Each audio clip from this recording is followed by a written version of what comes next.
mga ka-trippers, another food, another mukbang! Intro, pasok!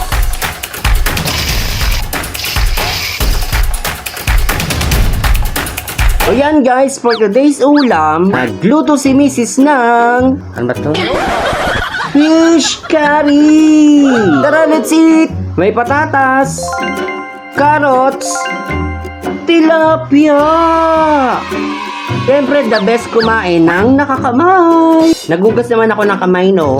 Eme! First bite! Masarap din pala siya sa isda.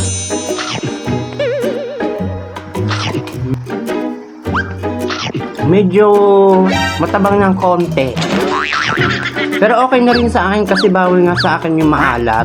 Kung napanood niyo po yung aking pork curry, nasabi ko po doon na itatry ko yung fish curry. So, ito na nga yun, guys. Masarap pala siya.